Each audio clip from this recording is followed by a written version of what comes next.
Hi, this is Dr. Georgia. I hope you find today's message a blessing in your life.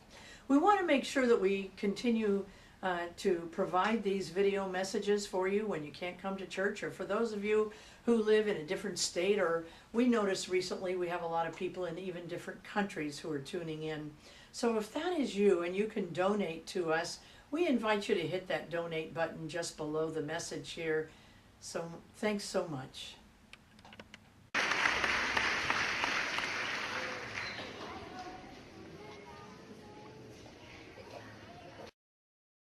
Well, I'm here to introduce our guest speaker. His name is Reverend Eric Ovid Donaldson, but we can affectionately call him Reverend E, the most reverent Reverend E. He's a teacher, a speaker, a coach, a healer, a pastor, and now the Senior Associate Minister of Operations at Unity of Sacramento. He has served,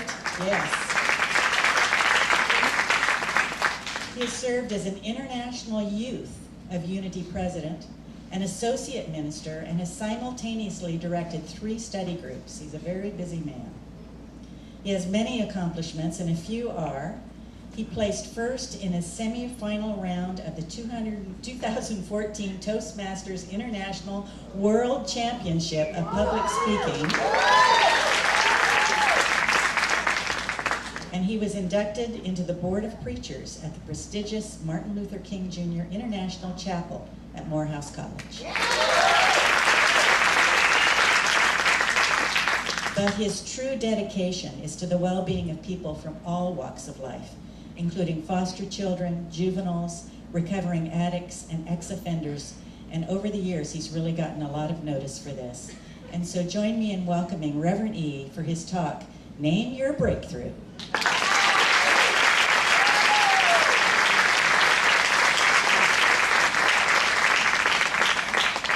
Hello, CSA! Hello! Oh, it's so good to see you this morning. Wow! I am, first, I just got to let you know, I am blown away by all of this. This is just so wonderful, so beautiful. I know I've got some work to do, but I can't wait to get back and talk with Reverend Kevin Ross. You know Rev Kev, right? Yes. I know what he's going to ask. He's going to say, did you give a good message, Revy? And I said, I'm going to say, yes. And the message was clear. And then he's going to say, well, okay, good. Well, how did you feel there? How did you feel? And I'm going to tell him my soul was welcome here. Yeah!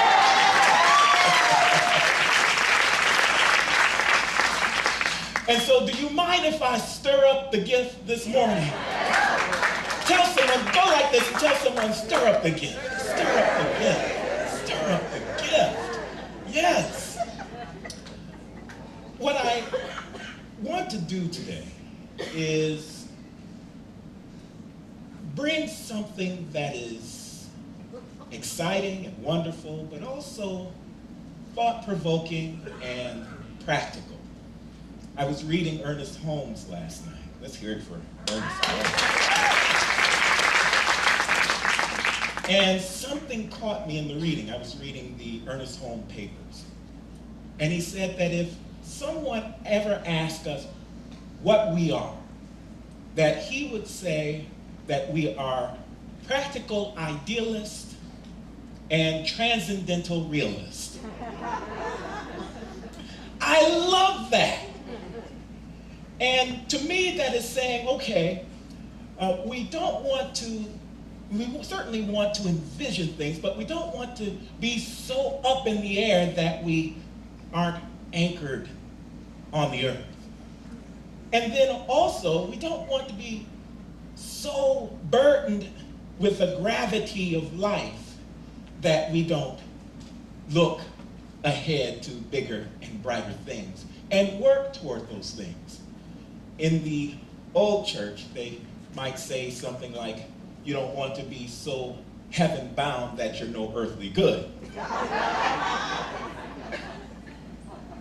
And so what I want to do today is talk about naming our breakthrough. Say, name your breakthrough. Name your breakthrough. And the way I want to do this is to start by defining what breakthroughs are and then talk a little bit about what's in a name. And then I'm going to bring in a little scripture, add a little bit of that into it, and then we'll sum it all up. Is that all right with you? Yeah. All right, very good. So before I begin, one more beautiful, robust round of applause for Reverend Georgia, because she is doing the work in Santa Rosa. Let's hear it for Reverend Georgia. And I know she heard that. And let's start with defining a breakthrough. Now, I have 3 good definitions for breakthrough. What makes a breakthrough a breakthrough? Well, one of the things that make a breakthrough is that there's a deep-seated desire to either develop or improve a current situation or condition. Would you say that's a good definition? Yes. All right, wonderful. Anybody know anyone that has a condition that they would like to improve or develop? Okay? Just a few of us. Yes. And so that is part of what makes a breakthrough, but you also have to remember that in any breakthrough, there is a discovery that takes place, a realization that takes hold. We might even call it an awakening that occurs, whether it's on purpose or by quote unquote accident, and we know there are no accidents. But that eureka moment may be the breakthrough. Hopefully today, some of you will leave here with that eureka moment. It happened to the co-founder of Unity, Myrtle Fillmore, way back in the 1800s when she was at a gathering, maybe similar to this. E.B. Weeks was lecturing. And as she was listening to E.B. Weeks, she got a revelation. She got an inspiration about herself. And it was this, that I am a child of God. And therefore, I do not inherit sickness. Now, that was a huge discovery for her because most of her life she was dealing with tuberculosis. And back then, that could be considered a death sentence. But she didn't adopt that sentence. She took that revelation, that inspiration, that awakening, that enlightenment, that discovery, and began to practice that wonderful revelation. And within 2 years' time, she was healed. She had a breakthrough in her health. Maybe you want a breakthrough in your health. Maybe you want a breakthrough in your finances. Maybe you want a breakthrough in your relationships. Whatever it is, we know that one of the things that you have to have is a deep desire for it. And another thing that you want to have is a discovery around it. You want to discover some things around it. You want to have a eureka moment. Say, Eureka! Eureka! I'm having a breakthrough. I'm having a breakthrough. The third thing that makes a breakthrough is game-changing success. Not just success, but game-changing success. Nothing is the same ever again. You have a new norm because of your breakthrough. You see that? Does that make sense? Breakthroughs aren't just breakthroughs have something that makes people go, wow, I never knew this was possible. And now look what's available because of the breakthrough. Never knew what was on the other side of the breakthrough until. I came here today in an Uber. A game changer. Uber is a game changer. So glad I didn't have to get behind the wheel of a car and fight traffic and get here in a huff. It's a game changer for me, but more importantly, it was a game changer for anyone who decided, you know what, there's got to be a better way to transport people back and forth. Game changer. Nothing's the same ever again. Just ask taxi cab drivers. Nothing is the same again. It's a new norm that has taken place because of Uber and others like Uber. That is until the next breakthrough. And that's the nature of a breakthrough. It's a breakthrough until the next breakthrough. And that's what we want to take from this wonderful message that I have in store for you. That even if you've had your breakthrough, keep living. There's another breakthrough coming right behind it. If you choose. Say, I choose. I choose. I believe that. So we know what a breakthrough is. But the title of my topic is Name Your Breakthrough. Now, why would you want to name your breakthrough? Well, one reason why you want to name your breakthrough is so that you can be definite with the infinite. You got to put a little specificity to it. I mean, this is a big world. This is a huge universe. We're working with infinite intelligence here. And so help out a little bit and get a little more definitive with what it is that you want. I want you, oh, whatever, Lord. Whatever you feel is right. No. The Lord's going, well, I got all of this. Tell me what you want. What flavor? What flavor? No. Be clear. Make a choice. Make a decision. Because the moment you do that, all of this begins to whittle down to the thing you deeply desire. And now you've got something that you can focus on to have your breakthrough in.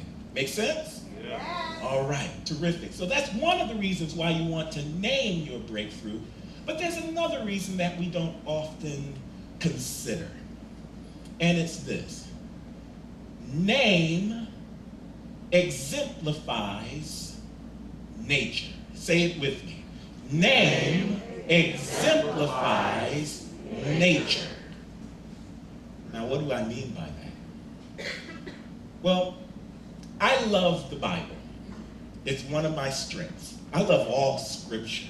Doesn't matter where it comes from. But the wisdom that is in it really gets me going. And the Holy Bible in particular is one of my specialties. I love the stories that are in it. And I often think of myself, I put myself in the characters of the story. Have you ever done that? Yeah. If not with the Bible, maybe when you were a kid and mom or dad was reading a bedtime story to you and you would see yourself as the hero or heroine or something of that nature. I always put myself in there because these stories are my stories. That is, if I'm reading them in a way that I can see myself in them. One of the ways that allows us to see the hidden truths within that piece of scripture is to understand the names that are being brought to us in the story. In the Western world, names can mean some things, but maybe not in the way that they can mean in other cultures. Certainly Native Americans, they have a way with names as well. Anybody remember Dancing with Wolves? Mm-hmm. And you say, well, that's an interesting movie. Wonder what that's about. And you realize that, oh, that's the name of the main character. He dances with wolves. And he was named that way because the people who named him saw something in him that was going to be a part of the character that would come out in his life. Do you see? And so, in a similar way, we see that through Hebrew literature as well. I'll give you an example. Everybody know Moses? Moses' name literally means to draw up or to draw out. And in the story, we see this happening for him. He's a little baby. His mother puts him into the river in order to escape death. And so he's floating along the river when the Pharaoh's daughter sees him and says, "This baby shall come with me, and I shall raise it. And I shall name this baby Moses, because I have drawn him out of the water." But fast forward a few years, and you see this same baby, now a grown man, but he's still living to the characteristics of his namesake. He's not being drawn out of the water, but now he's drawing his people out of Egypt. Do you see how it comes together? The character, he keeps within integrity of the character that he is named with. So what's your breakthrough? Have you named it? What's the character of the name of your breakthrough? Because if you know the character of the name, if you know what they're bringing to the story, then you can have your breakthrough because you know what it takes in order to have it. Are you with me? And watch this. We understand this. We've seen it in books and we've seen it in movies as well. Anybody see The Matrix? Oh yeah, many times, yes. Who was the main character? Neo. Do you realize there's another character by the name of Cypher? Anybody know what the name Cypher means? Zero, or archaic, or ancient, or old. So on one side you've got Neo, who is new, and on the other side you've got Cypher, who is old. Now, what do you think is going to happen in the story? They are battling one another. So we begin to get some foreshadowing that, oh, Cypher must be a bad guy. And he is. He plays one of the bad guys, and Neo plays the good guy. Shakespeare, Othello, Desdemona. Anybody know what Desdemona means? Ill-fated. What happens to Desdemona? She dies. And so this is kind of a literary device that is used in many cultures, and particularly in Old Testament scripture in particular, where the names have certain meanings that give you a foreshadowing of the story and how it unfolds. And what I'm sharing with you is to name your breakthrough, because when you know the character, the behavior, the qualities that you have to have in order to have the breakthrough, you're halfway home. Think about it. How must I be? What should I be thinking that will bring to me the thing I want to have the breakthrough in? Making sense? Now watch how this unfolds in the scripture. There's a wonderful scripture that speaks to this, and it speaks to a character by the name of Jacob. It's in Genesis, the 32nd chapter, the 22nd through the 31st verse. That's Genesis 32, verses 22 to 31. Now, watch this. This is where Jacob, whose name literally means to supplant or to trick,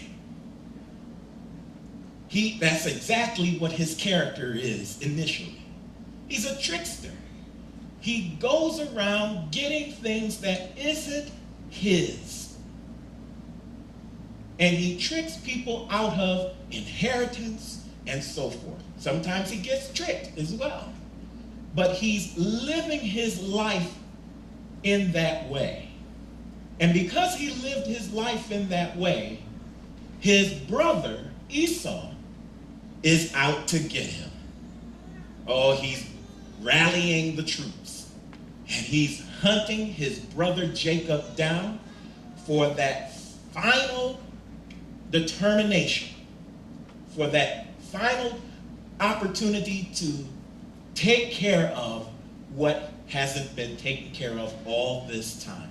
He is out to get his brother, and Jacob knows it. And so Jacob is on the run. And he comes to a crossroad.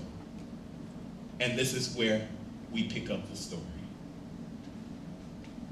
The same night he got up and took his 2 wives, his 2 maids, and his 11 children. Jacob's been busy. And crossed the ford of the Jabbok. Now the Jabbok was a river. And the ford is a place where it's shallow enough to cross the river so that you're not swept away in the current. With me thus far? He took them and sent them across the stream, and likewise everything that he had. Jacob was left alone. And a man wrestled with him until daybreak. That ford of the Jabbok is a crossroad. But it's symbolizing a crossroad that Jacob was at as well. He realized with all of the people and the possessions that he had, he couldn't outrun his brother. Something had to give. And so he had all of his possessions and wives and handmaidens and sent them over to the other side to safety. And he stood alone in that moment to face whatever comes. He knew something had to change, and nightfall was coming. And in the middle of the night, he wrestled with this man until daybreak. Who is this man that he's wrestling with? Is it Esau? No, it's not. The scripture continues. When the man saw that he did not prevail against Jacob, he struck him on the hip socket. Boom! And Jacob's hip was put out of joint as he wrestled with him. Have you ever wrestled with something in your mind and it took you out of joint? It's like, I don't know what to do with this thing.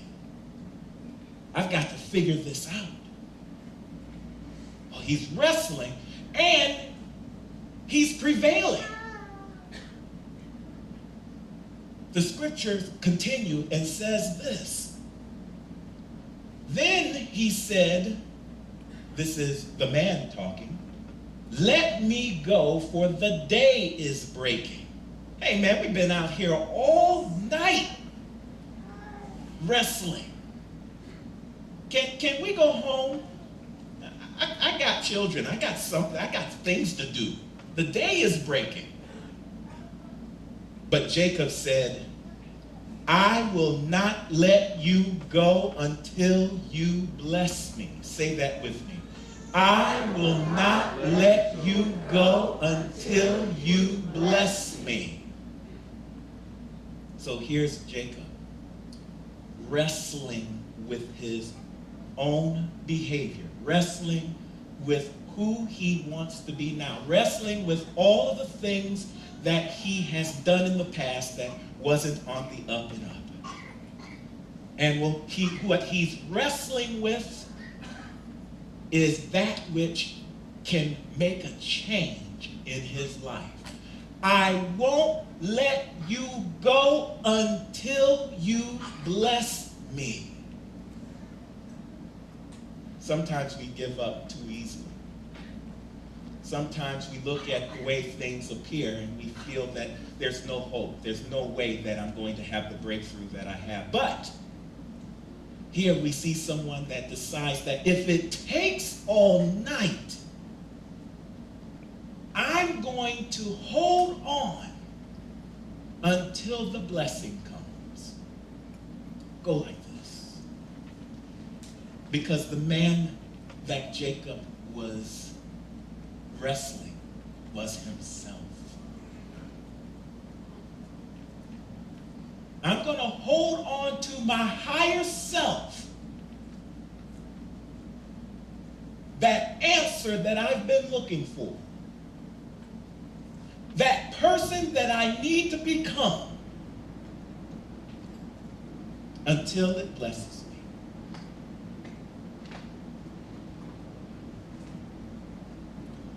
And so the man says, "What is your name?" And he says, "Jacob." And then the man said, "You shall no longer be called Jacob, but instead be called Israel. For you have strived with God and with man." And that's what Israel means. To strive with God. To strive for the godly. For the good. You have held on to this thing until it blesses you, and I'm about to. First blessing is, I'm giving you a new name. I'm giving you new character. I'm giving you a new quality. I'm giving you a new way of being. Because you wouldn't give up. And yes, I'm going to break your hip too. Which simply means that he's not going to walk in the way that he used to anymore. And so Jacob then asks, "What's your name?" And listen to the answer to this. "Why is it that you ask my name?" He wouldn't tell him. Because we find out who he's actually wrestling with a little later down the road.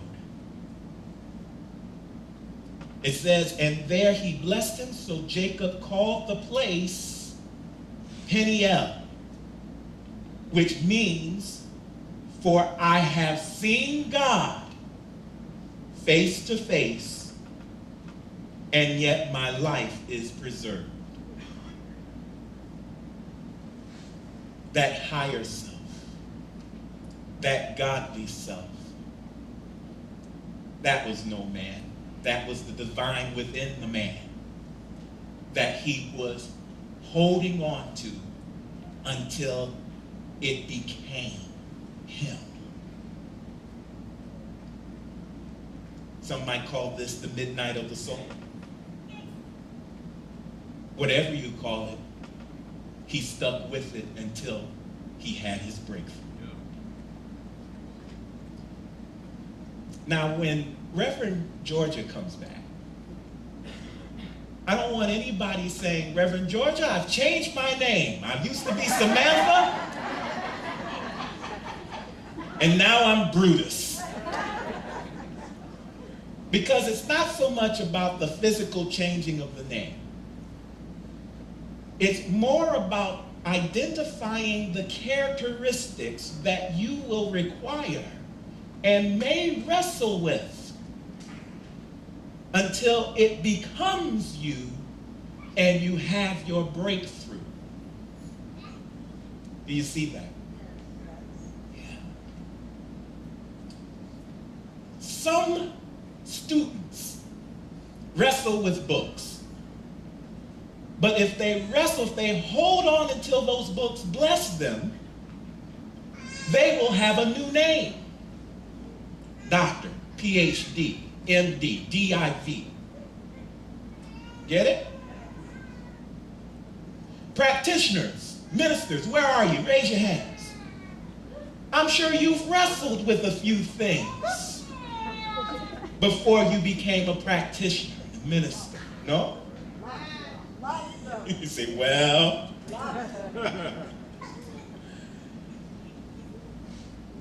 There is something within you that is seeking to break through, a splendor, a divine light, and it is you. And as we awaken to it, hold on to it, it will come to light. The story ends with Jacob actually meeting Esau face to face.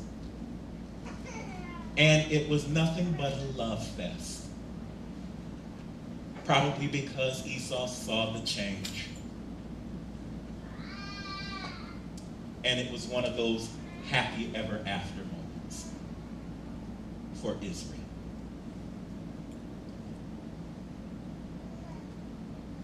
What I want to share is that even when the wrestling is rough, acknowledge that third core belief that you have. That either it's an expression of love or a call for love. And when we're wrestling with our higher self, that's our highest self calling us to go higher, to be more loving. What's your name? Love? Joy? Peace? Abundance? Prosperity? Happiness? What's your name? And whatever the name it is that you adopt the character and the quality that goes with it. Embrace it, embody it, encompass it. Make it yours. I'll leave you with this. If ever adversity should strike in your life, and you can look beyond the setbacks and strife, if neither sorrow nor grief can challenge your belief, and you can see the victories that lie in defeat and mistakes and errors you don't repeat, if you're willing to pursue your goals and your dreams, no matter how far in the distance they may seem, and you refuse to relent, no matter the trials and tribulations sent,